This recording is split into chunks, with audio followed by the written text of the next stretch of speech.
Ilikuwa ni Jumamosi moja njema sana, iliomea kwa usafi wa asubuhi inayovutia. Jua liliangazia dunia kwa kuchwea kwake, na mwanga wake usioeleweka kwamba ni manjano ama ni rangi ya chungwa. Ndege waliruka kwa uimara na ustawi wa kuifurahia dunia inayovutia, wakiamini kwamba ni wakati wao wa kutafuta riziki.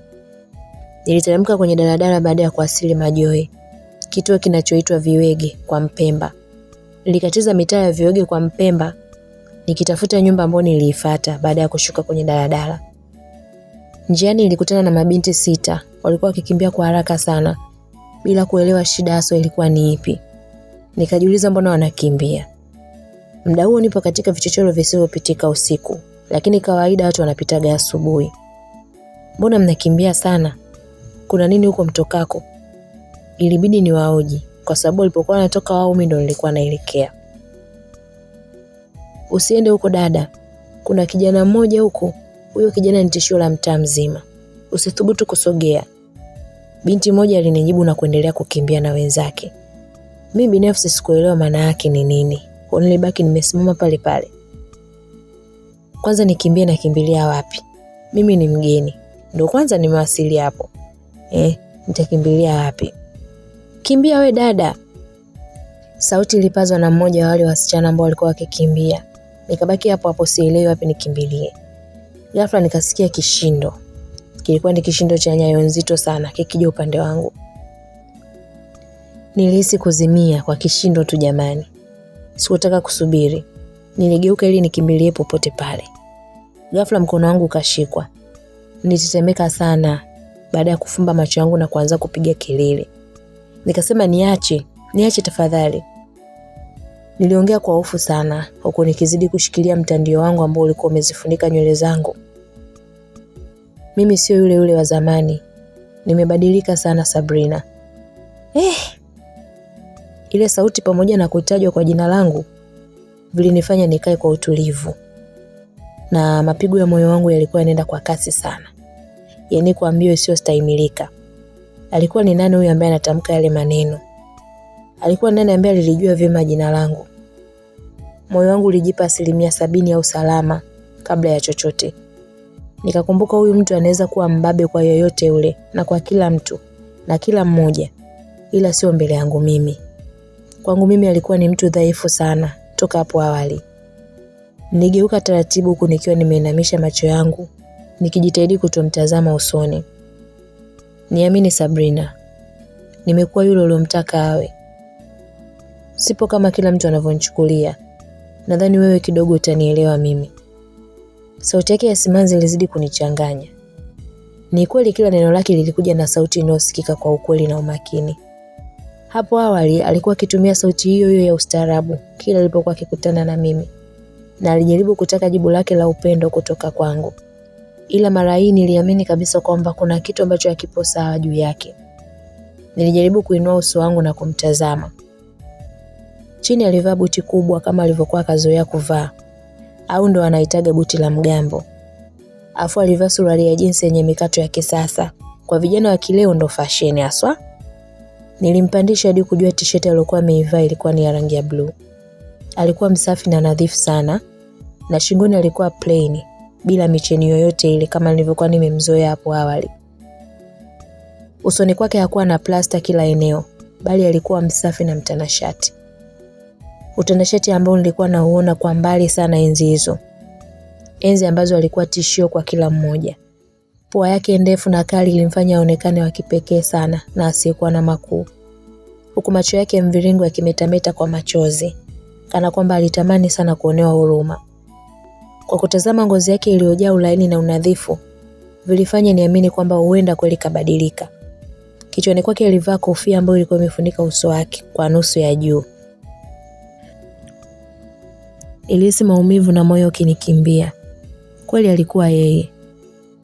Sabrina, nimebadilika sana. Alitoa sauti ya upole sana.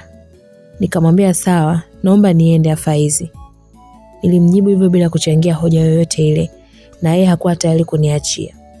Akanambia nafurahi umekuja na nimekuwa mtu wa kwanza kukuona Sabrina. Naomba unipe muda wako pamoja na moyo wako, unisaidie kueleweka katika jamii. Nikamwambia Faizi, huu sio muda sahihi. Mimi na safari zangu. Nijitoa kwenye mikono yake nikaondoka zangu pale. Na niliondoka nikiwa nalia, tena machozi ya maumivu makali sana pamoja na huzuni iliyopindukia. Moyo wangu uliuma sana, kiasi kwamba nilitamani niuchumue ndani ya kifua changu, niubembeleze sana. Alikuwa Faizi, kijana pekee aliyetokea kuuteka moyo wangu. Lakini kulingana na tabia zake za awali, sikuwa tayari kukubali upendo wake wala wangu. Japokuwa moyoni nilikuwa naumia sana kukaa mbali naye. Nilimpenda sana Faizi. Sasa hiki ni nini? Yawezekana kweli akawa amebadilika. Lakini vipi kuhusu mimi? Tayari nimechumbiwa na bado miezi 3 tu niolewe mimi. Niligonga mlango katika nyumba niliyokuwa naelekea. Mlango ulifunguliwa na mtoto mdogo wa kike aliyetambulika kwa jina la Tatu alinifungulia mlango. Asalamu alaikum. Nilitoa salamu huko naingia ndani moja kwa moja. Wao mwali wangu. Wao mwali wangu huyo.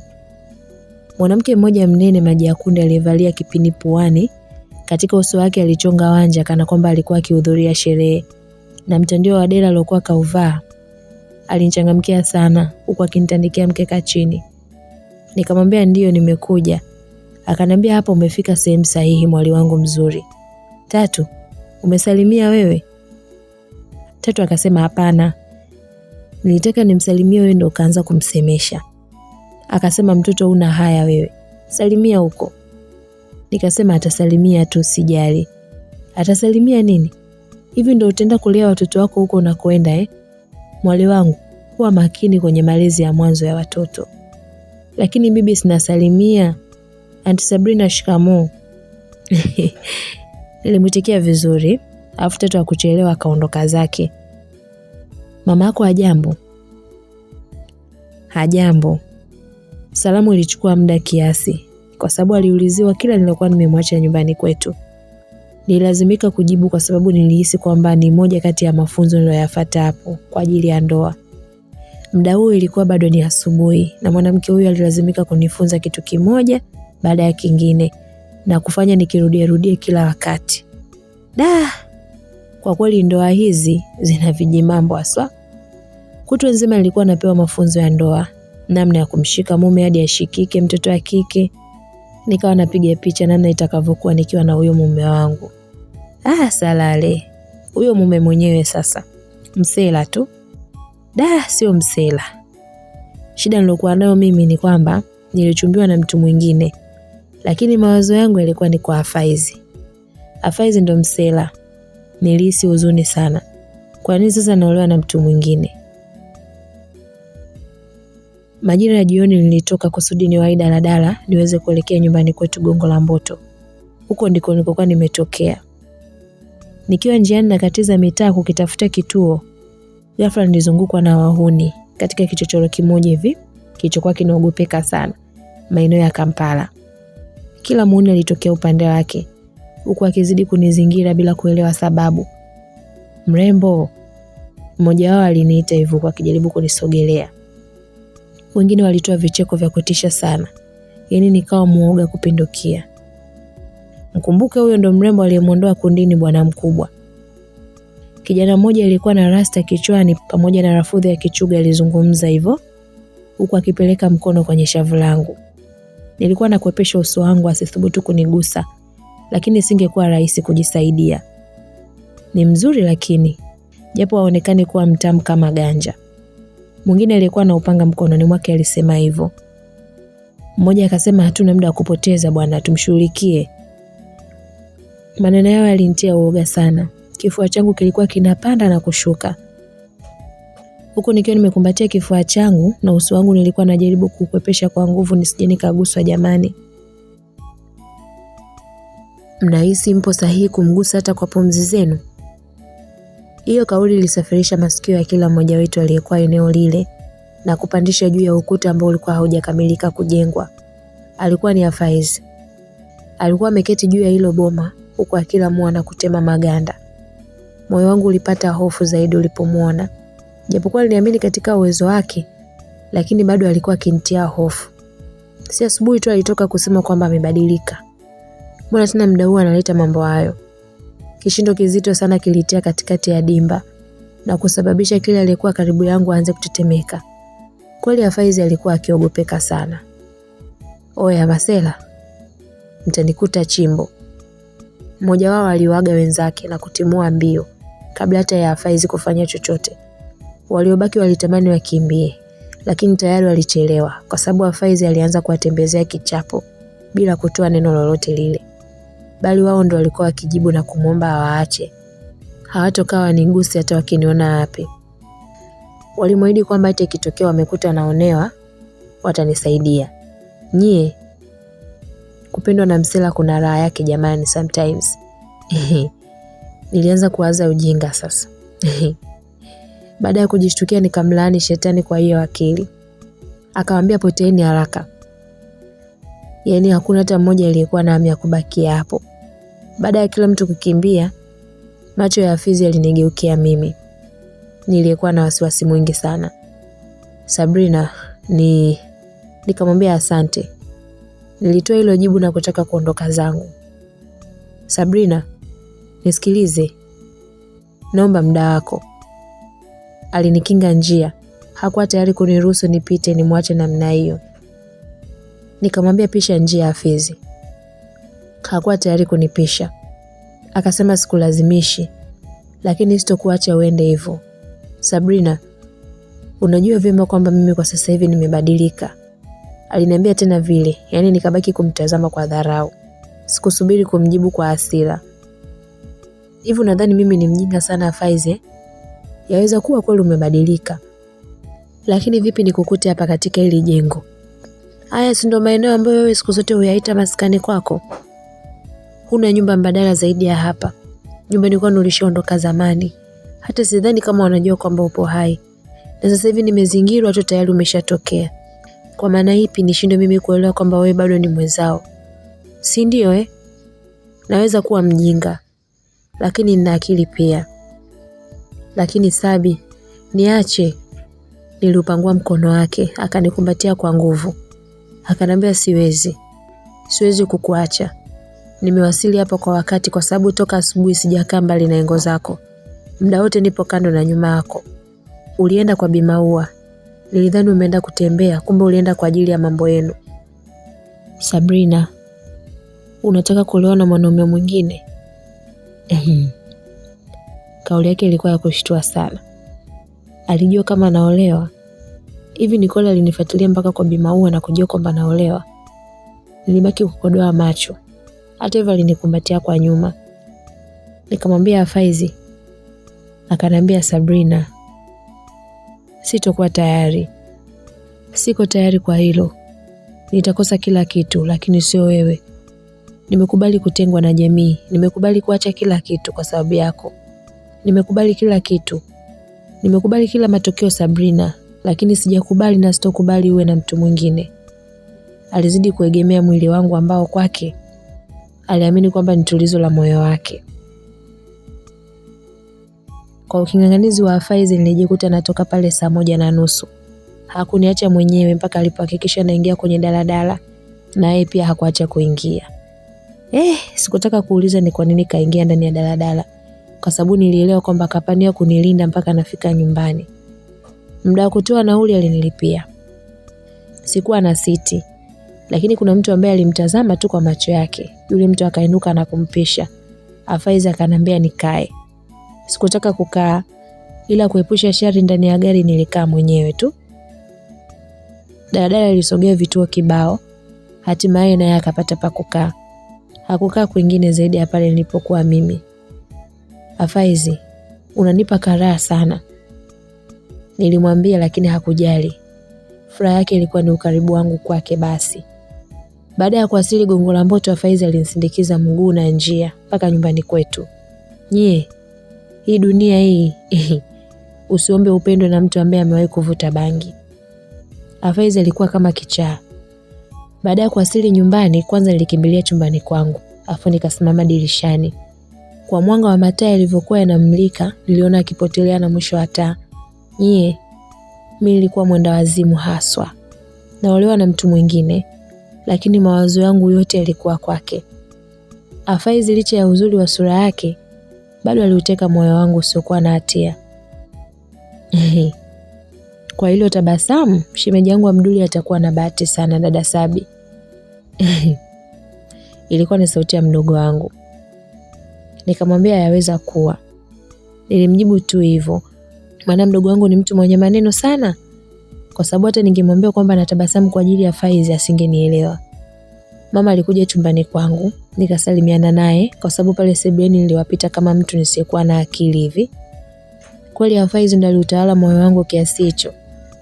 Basi baada ya salamu na mama yangu alianza kunioji kila aliyojiri kule. Nilimueleza kila kitu, pamoja na changamoto za kuvamiwa njiani. Mama yangu alipata hofu na wasiwasi sana. Asa itakuwaje? Alinioji dada yangu mkubwa ambaye alitutembelea kwa muda mchache. Haya, sasa fanya hivi.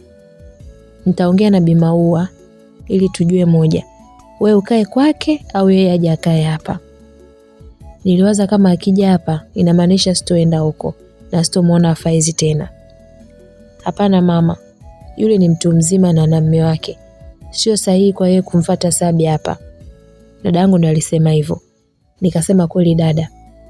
Bi Maua na mji wake na hatutokuwa huru akiwa nje ya eneo lake. Nitaenda tu mimi. Hiyo ni kweli binti zangu. Kikubwa tu Sabrina aelimike kuhusu ndoa. Basi mpaka hapo uamuzi ulikamilika. Mimi nilifaa kwenda kwa Bi Maua mpaka mafunzo yakamilike. Nilihisi raha sana. Maana ningemuona Faizi kila wakati. Lakini sikuweza kukumbuka namna ambavyo naonyesha kutokumpenda. Nilijionea aibu mwenyewe. Siku iliyofuata sikuchelewa kujiandaa. Niliwahi kufika kwa Bi Maua. Wakati huo mama tayari alikuwa ameshampanga na kumueleza kuhusu kukaa kwangu mpaka pale atakapokamilisha muda wake wa mafunzo. Majira ya 1:30 asubuhi tayari niliwasili nyumbani kwake na nikapokelewa na mjukuu wake Tatu.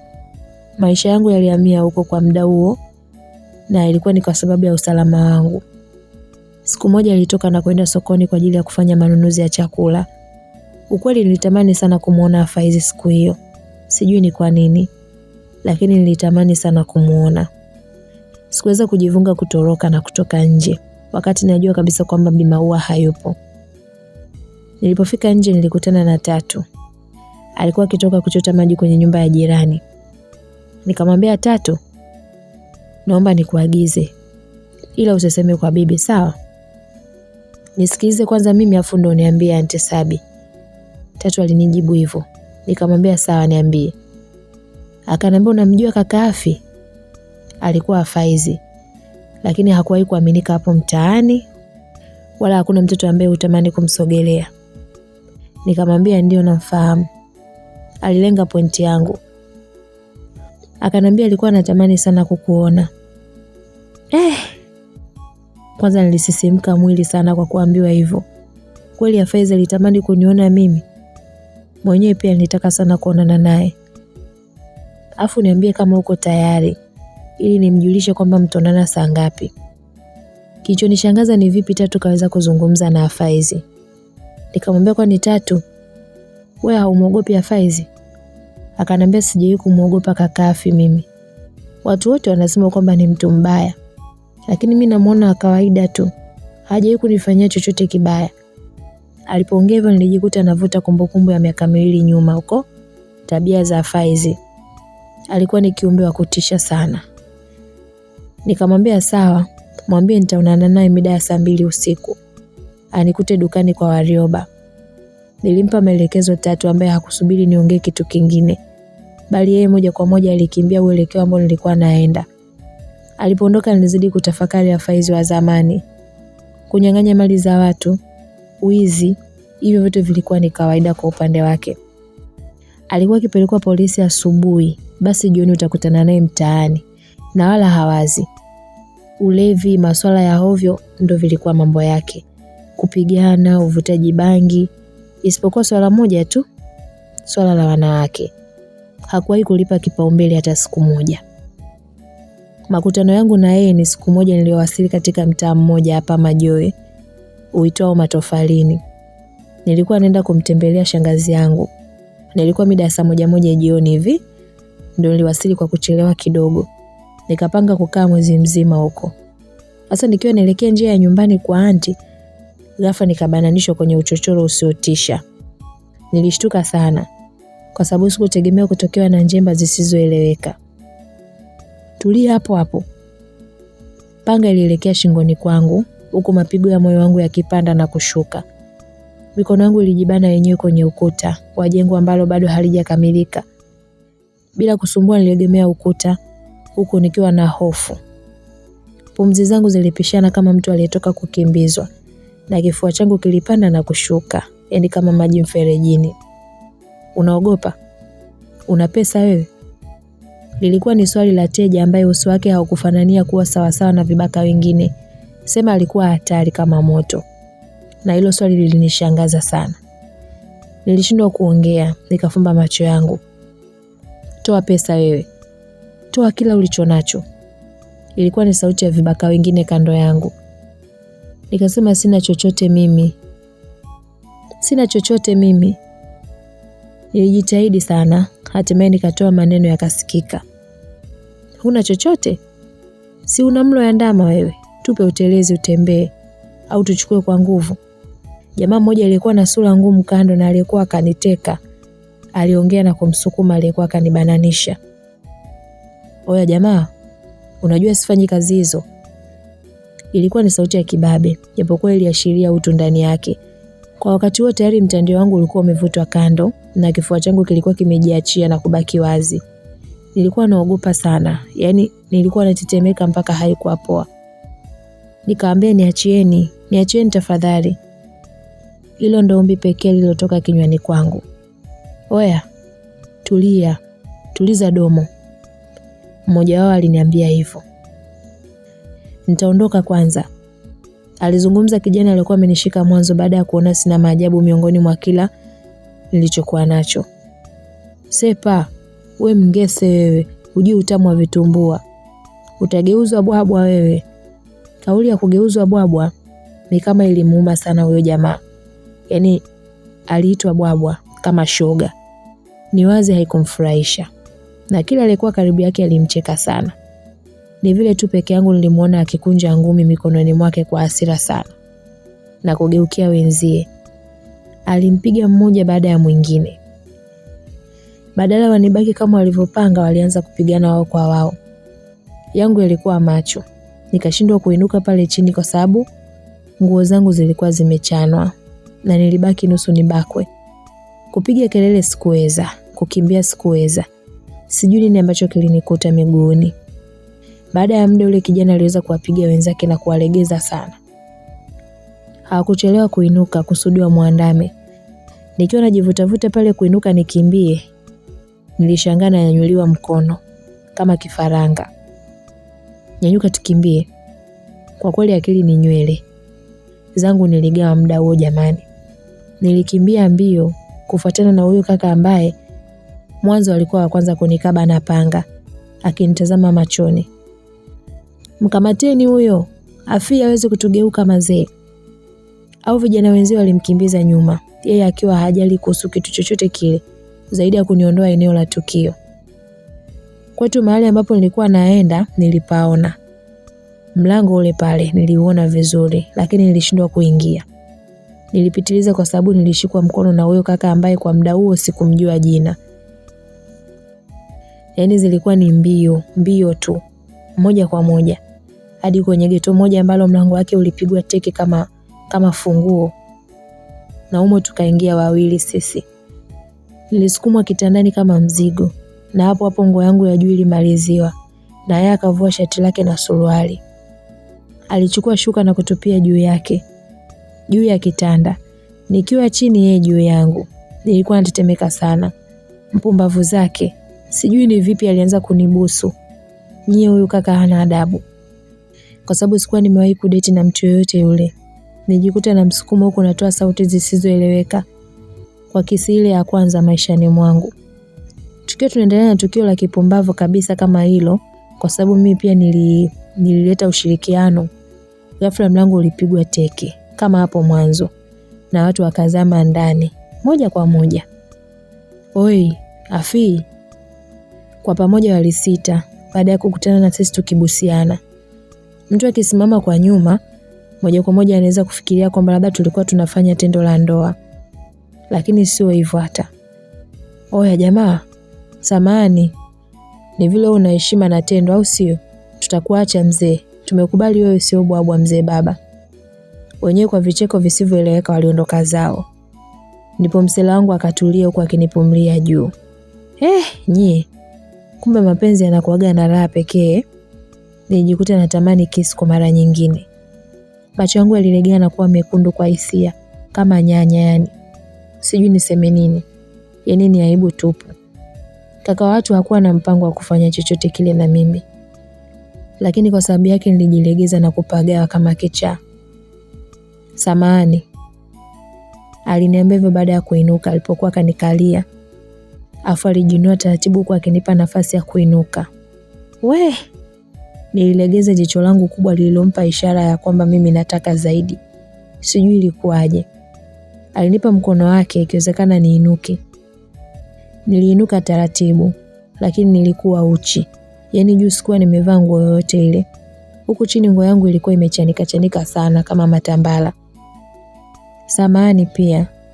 Nilijitupia kifuani kwake kwa lengo la kujihifadhi. Alibaki kapagawa. Akajaribu kulivumilia joto langu kali la kifuani. Saa ngapi miamko isiamke? Nilimkumbatia kwa nguvu sana. Yaani kana kwamba nilitamani kuingia ndani ya mwili wake. Alihisi labda nimerogwa sijui.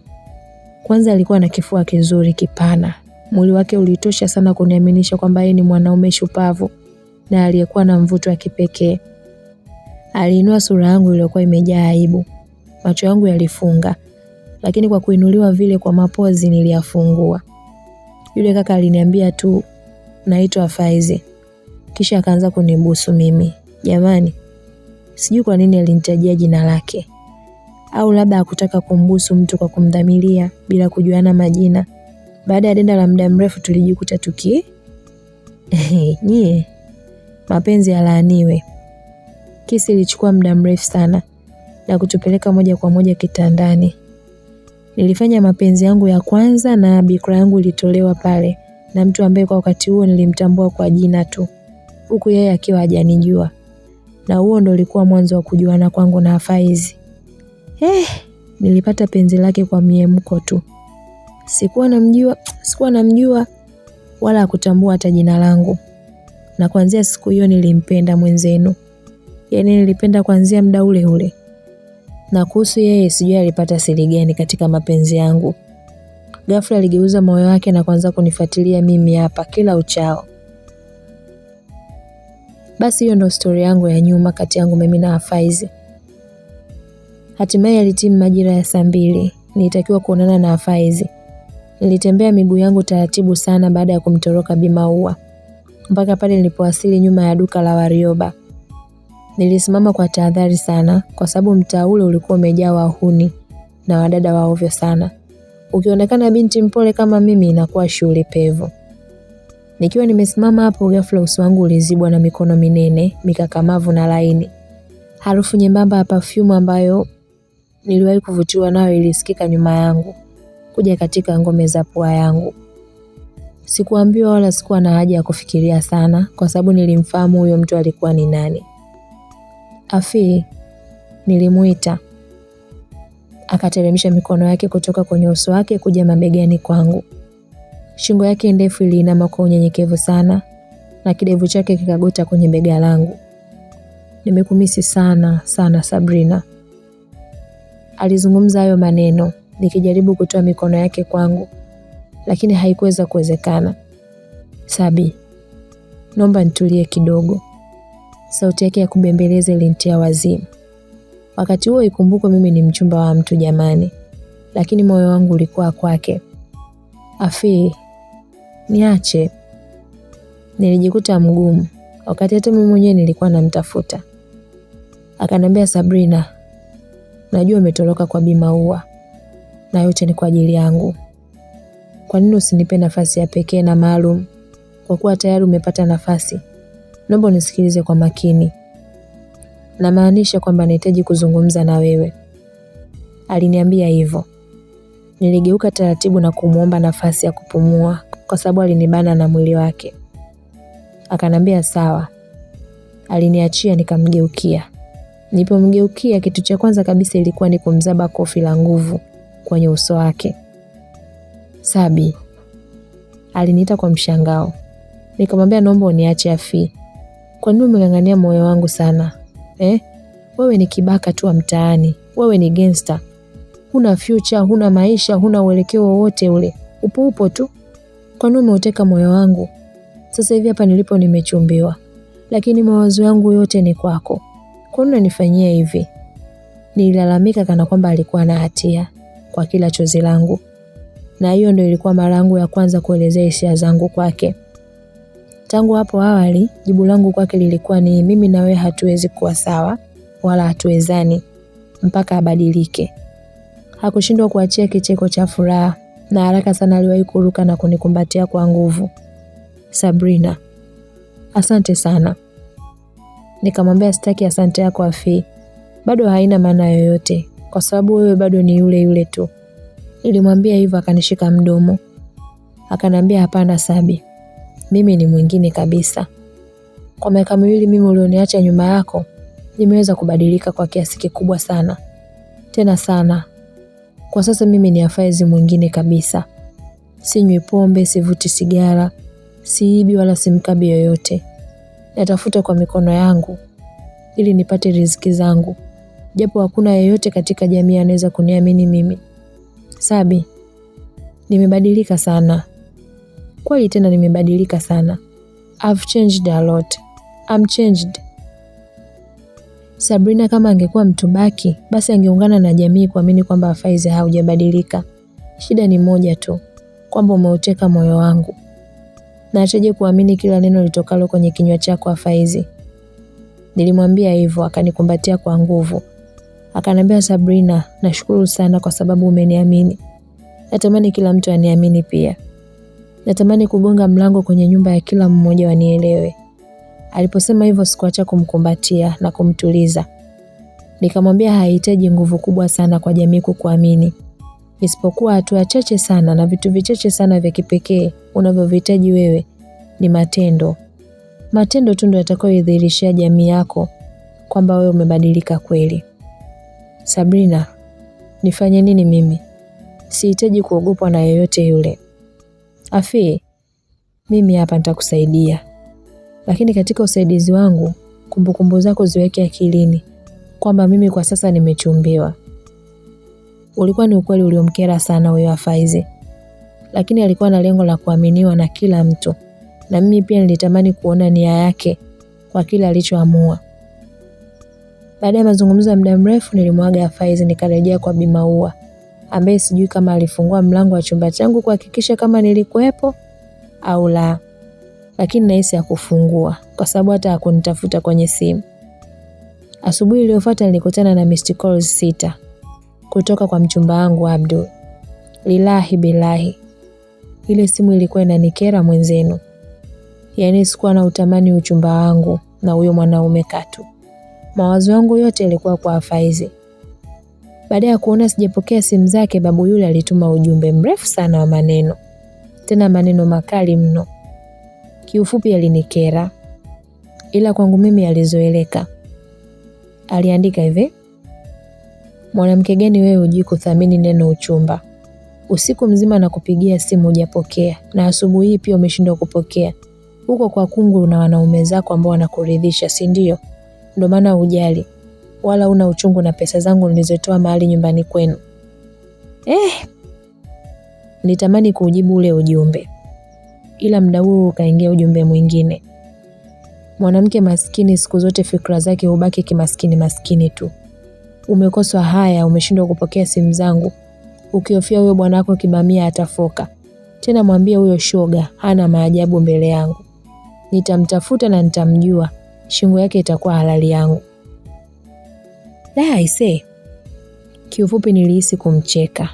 Sikuwa na bwana ndio. Lakini nilijaribu kumfananisha yeye maneno mengi pamoja na akili butu za Afaizi.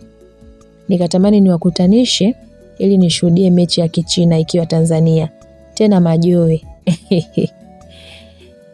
Jiheshimu Abdul. naumwa na sijisikii kuongea na simu toka jana. Naomba uniache. Huo ndio ulikuwa ujumbe wangu kwake. Kisha nikazima na hiyo simu yenyewe. Kwa kweli mimi sikuwa nampenda Abdul hata kidogo. Yaani nilitamani hata litokee balaa lolote lile tu anikatae, aseme kwamba hakuna ndoa. Alikuwa mwanaume ambaye ametafutwa na kaka yangu aje kunioa mimi. Alikuwa na mali ndio, lakini kusema ukweli alikuwa na dharau sana. Na alipenda sana kutumia neno umaskini kama kigezo cha kumvuta kaka yangu ili asisitize uchumba wangu na yeye. Sikuwa nampenda hata kidogo. Nikiwa chumbani niliwaza nifanye tukio gani ili kuachana na huyo mnyama kabisa. Kwa sababu niliwaza kwa tabia alizonazo anaweza kanipiga sana ndani ya ndoa huyu mwanaume, kwa sababu hakuonekana kuwa na mapenzi haswa. Niliwasha simu yangu na kuweka namba ya Faizi ndani yake. Nikakumbuka hesabu zangu za mwezi. Nilikuwa katika siku zangu za hatari. Yaani siku za hatari kabisa. Nikikutana tu na mwanaume yeyote, kitoto hiko kinanasa. Labda Mungu aweke mipango yake tofauti na isemavyo sayansi. Isitoshe nilikuwa na miamko mikali sana. Kabla sijaanza kuipiga, tayari simu yangu iliingia ujumbe ndani yake. Mwanamke kama wewe, unafaa ushukuru sana Mungu kwa kukuumba na sura nzuri na shepu iliyokupa muonekano imara.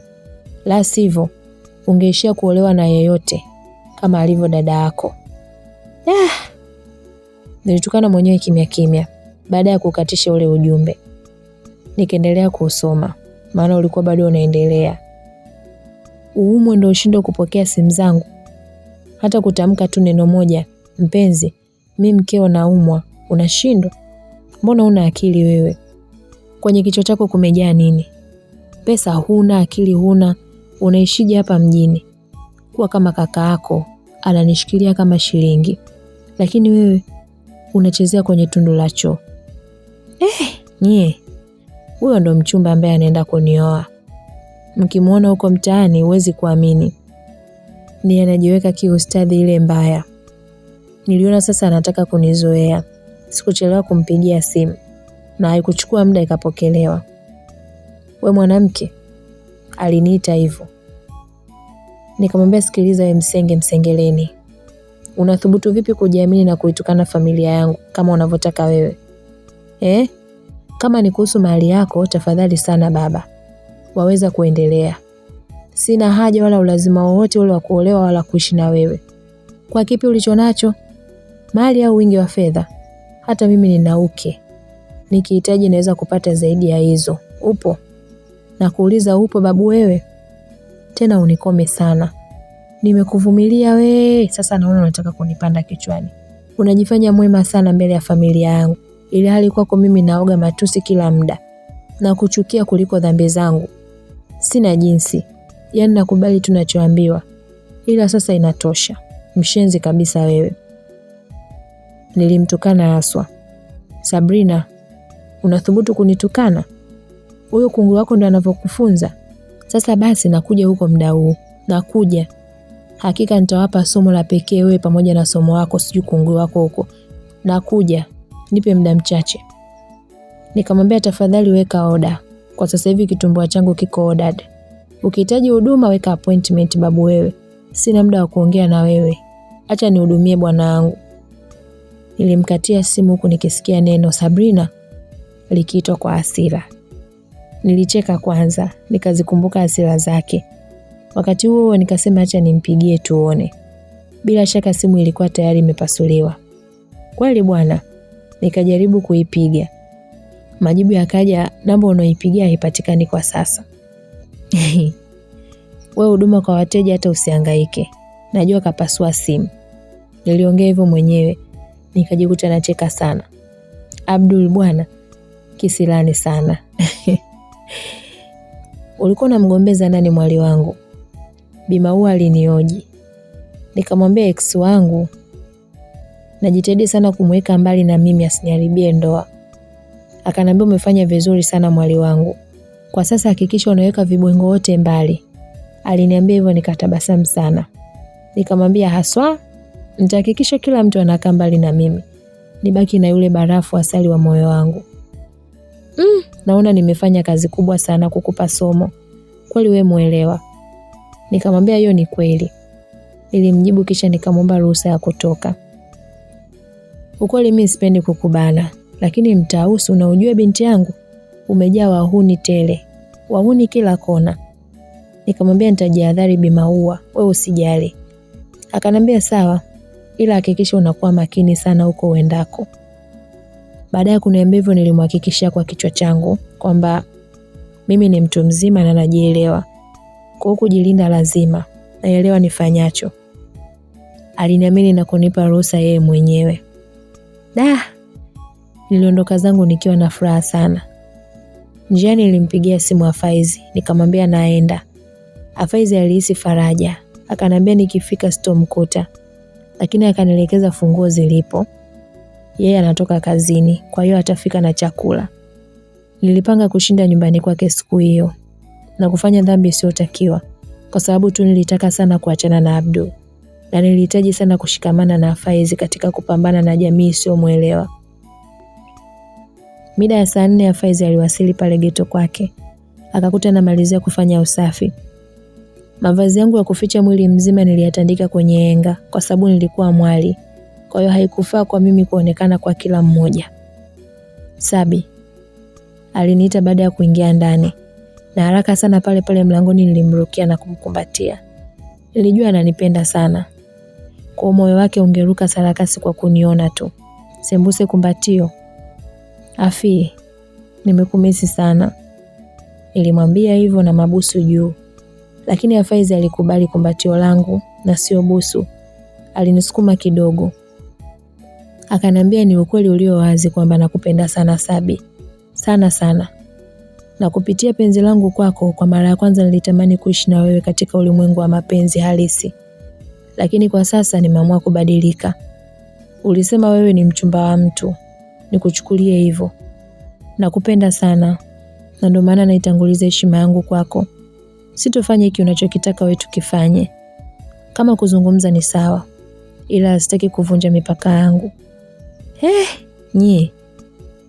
Hivi unaweza kuamini msikilizaji, hata kama ni wewe, katika ulimwengu huu ni mwanaume gani ambaye anaweza kuwa mtakatifu namna hiyo? Hata kama aliamua kubadilika, lakini kweli alibadilika. Aliutoa mwili wangu kwake na kuitoa mikono yangu kabisa upande wake. Afu akasogea mbali na mimi kabisa. Alivua shati lake na kuchukua maji kwenye ndoo kwa ajili ya kwenda kuoga. Upole wake ulikuwa ni wa kustaajabisha sana. Ni kweli kama alivyodai yeye kwamba amebadilika, lakini nilitamani kufanya jambo kwa ajili yake pamoja na mimi. Sasa mbona aliweka ugumu katika hilo? Baada ya kuoga alirejea chumbani. Akakuta nimevua nguo zangu zote. Nimevaa singlet yake. Aliatua macho yake kwangu huku akiwa na uchu usioeleweka. Ni kama alifosiwa na nguvu ya hisia kunitazama. Alikuwa ametoka kuoga na mimi ni mwanamke kamili. Yeye nilijali na yeye ni muelewa. Kiufupi tu nilifahamu fika kwamba kufanya tendo la ndoa bila ndoa ni dhambi. Lakini nilidhamiria hilo. Kwa hiyo basi sikusita kusogea karibu yake. Nilipitisha mikono yangu pembezoni mwa mbavu zake. Nikawa kama nimemkumbatia vile. Alibaki kaganda kana kwamba alitamani kurejesha kumbatio. Ndipo aliposikia nikifunga mlango kwa sababu alikuwa ameuacha wazi. Mwili wangu ulimpa hamasa kali sana kiasi kwamba alishindwa kujizuia. Nilirejesha mikono yangu taratibu sana na kurejea usawasawa wa uso wake. Niliinua uso wangu na kutazama uso wake mzuri. Sabi aliniita kwa kuachia papi laini za mdomo wake, ambayo ilikuwa imenitia hamasa ya kuzibusu. Macho yangu legevu yalimpa udhaifu zaidi. Nilipeleka mkono wangu taratibu na kupangusa kiganja chake. Kisha nikashusha ndoo iliyokuwa mikononi mwake. Kwa ustadi wa kawaida nikapitisha mkono wangu maeneo ya kifuani kwenye mwili wake. Hata kama alikuwa mgumu vipi jamani, mimi nilikuwa mwanamke pekee ambaye anavutiwa naye. Asingeweza kuikataa busu yangu ambayo ilisindikizwa na mipapaso yangu isiyozoeleka. Bila shaka mimi ndo mwanamke pekee aliyetembelea ndoto zake wakati wa majira ya saa 11 asubuhi, jogo wake akiwika. Nakupenda Sabrina.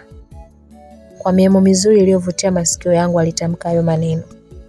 Nilipagawa sana na kutamani kumdatisha zaidi. Nilizidi kubusiana naye na mwisho msimamo wake ulipotea.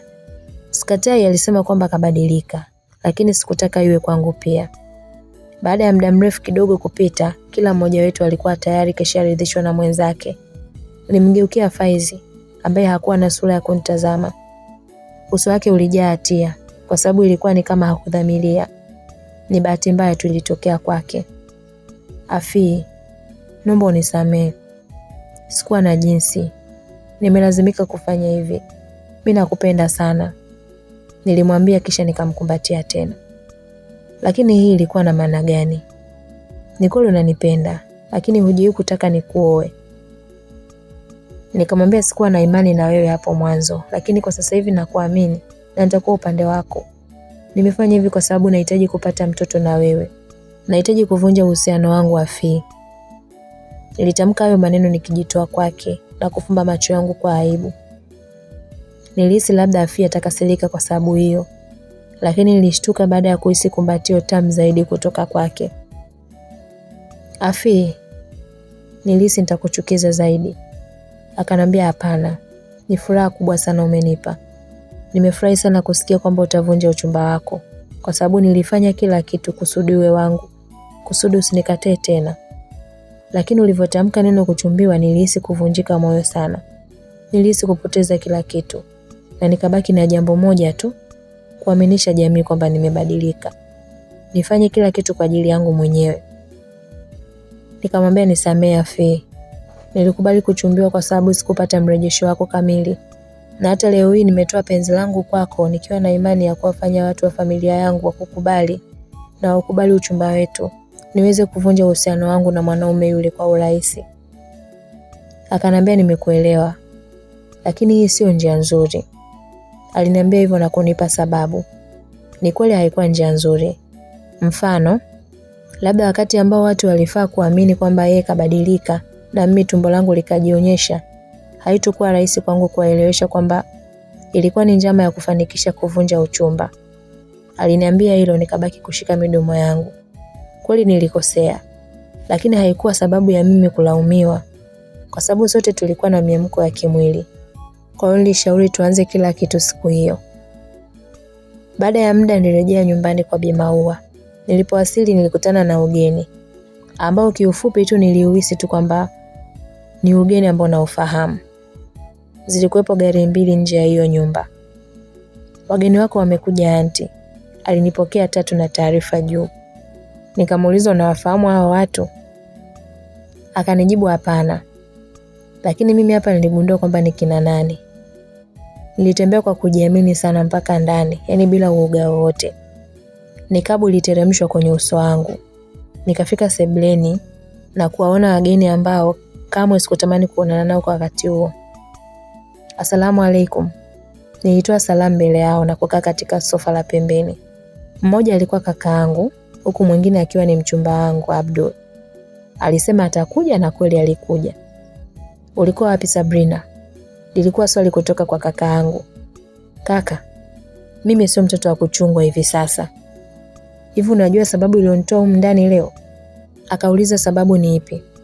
Nikasema sina haja ya kuongelea mate, lakini mimi na Abdul sidhani kama tutaifunga hiyo ndoa yenyewe, kwa sababu mimi natamani tu kuachana naye. Siko tayari kamwe kuwa mke wake. Nilimkabidhi kakaangu simu atazame mwenyewe message ambazo alikuwa ananitumia Abdul. Kaka alinitazama na kumwangalia Abdul. Abdul hakuchelewa kushuka chini magoti yake na kuanza kuniomba msamaha kama mtu mwema vile. Sabi, naomba unisamehe mimi. Ilitokea tu kwa sababu nilikuwa na hasira. Just imagine upokee simu zangu. Hivi nadhani mimi ningefanya nini? Alianza kujiombesha msamaha. Lakini mimi sikuchoka kung'ang'ania msimamo wangu. Kaka alitazama meseji zote ambazo Abdul alikuwa akituma kwa kufoka na kututukana mimi na familia yangu. Kaka, nadhani umeona. Sina sababu ya kuthibitisha mara nyingine kwamba huyu sio mwanaume sahihi kwangu. Kwa basi mimi sitolewa naye. Nilimwambia kaka ambaye hakutoa neno lolote lile, zaidi aliinuka na kunizaba kofi moja zito sana. Yaani hadi miguu iliyumba. Nikaanguka chini na kukaa. Sikuweza kuamini moja kwa moja kwamba kakaangu ndo akunifanyia hivi mimi. Baada ya hapo alianza kubwata kwa sauti, akinisema. Yaani kana kwamba hakuona kosa lolote lile upande wa Abdul. Unapata vipi ujasiri wa kumshtaki mwanaume anayekwenda kwa mume wako? Hii yote inatokea tu kwa sababu hana namna. Unamweka mbali sana na wewe. Na unawezaje kuchukua maamuzi yako mwenyewe bila kutafakari wala kumshirikisha mtu yeyote yule? Unaamua tu. Sijui mimi siolewi na Abdul. Unataka uolewe na nani? Uolewe na ng'ombe? Nijikuta naangua kilio kikubwa sana na kuahidi wale watu kwamba kama itatokea nitaolewa na yule mwanaume, basi kujiua kutakuwa ni halali yangu. Sitoweza kuolewa na mwanaume asiyekuwa na utu.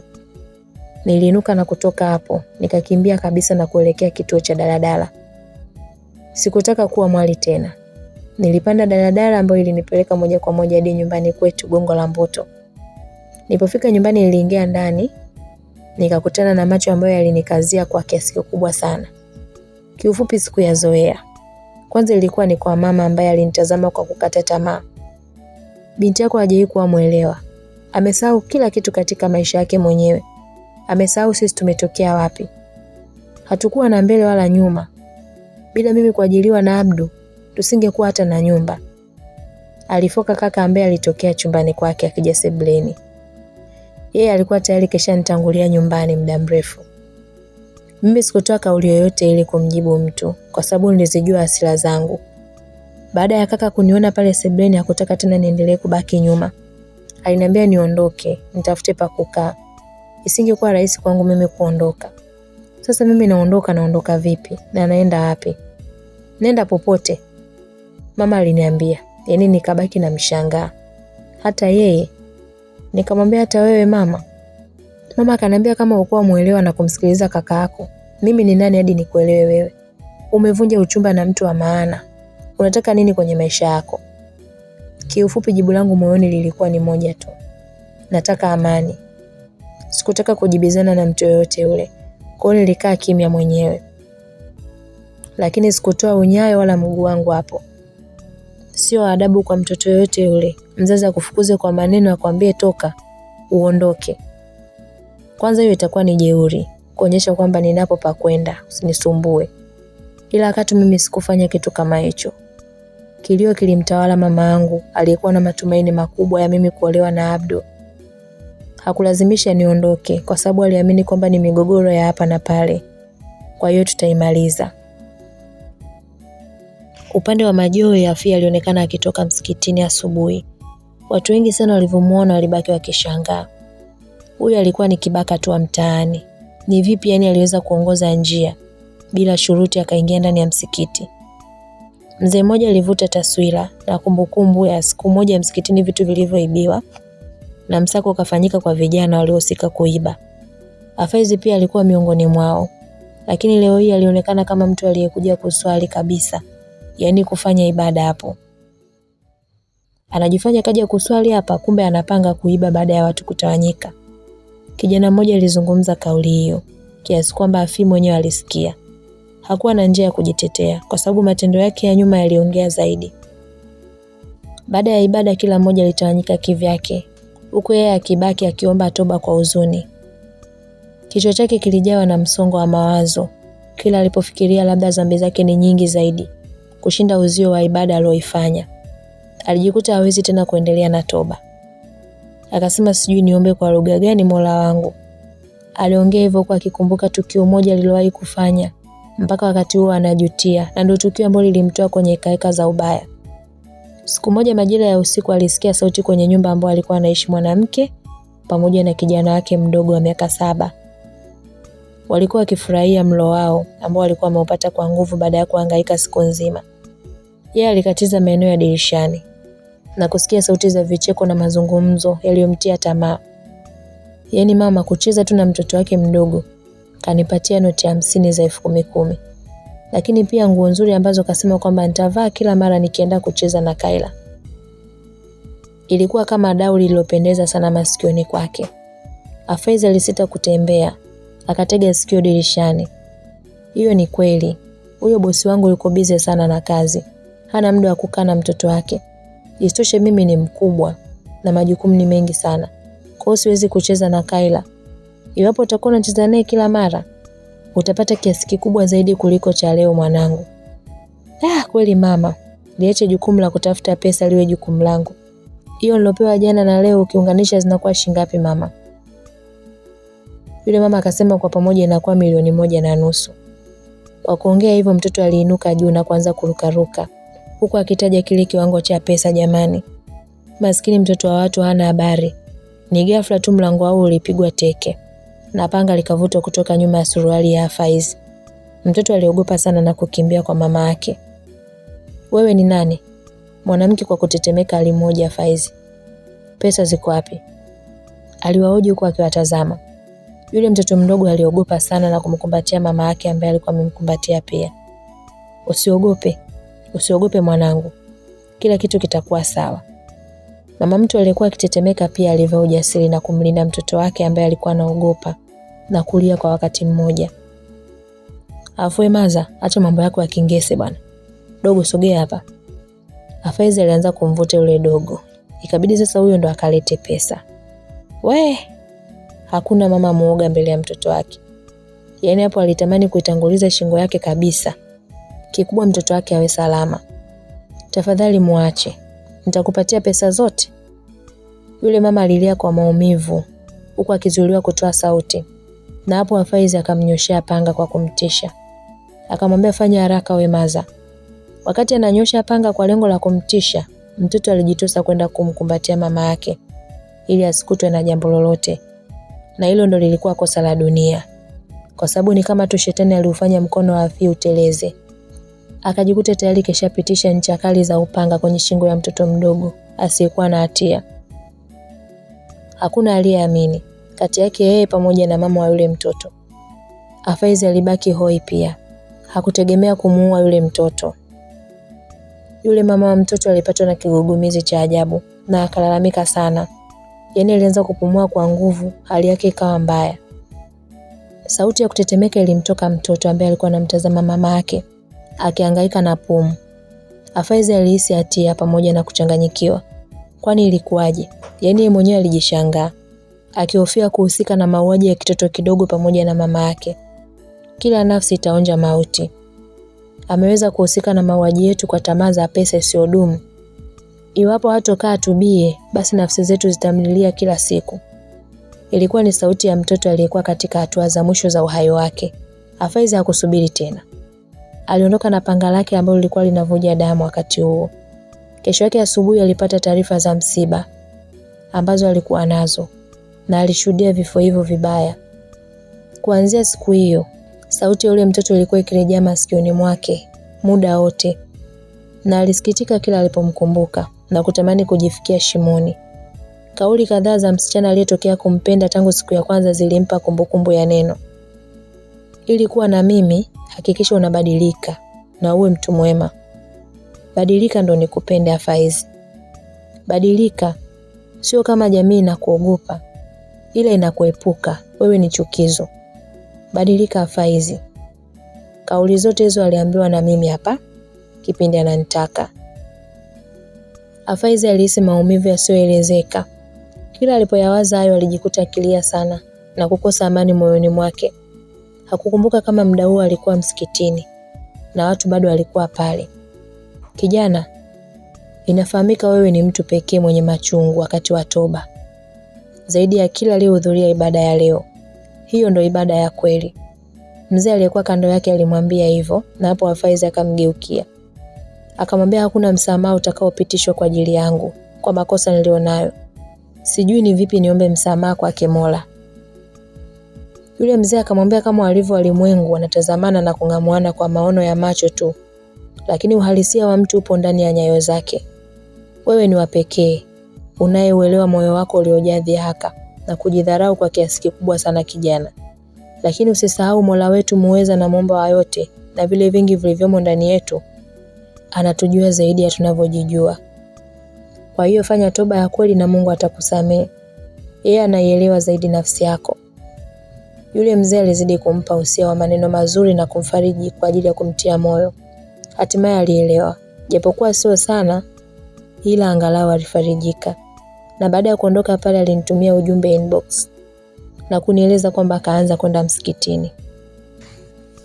Na msikilizaji, huu ni mwisho wa sehemu ya kwanza ya simulizi yetu hii inayokwenda kwa jina la Sabrina. Tukutane tena katika sehemu ya pili. Naomba nikuombe sana, kama bado hujasubscribe kwenye channel yetu, naomba bonyeza hapo kwenye maandishi yaliyoandikwa subscribe, then utakuwa umetusupport kwa kiasi kikubwa sana. Asante sana, ubarikiwe na tukutane katika sehemu ya pili.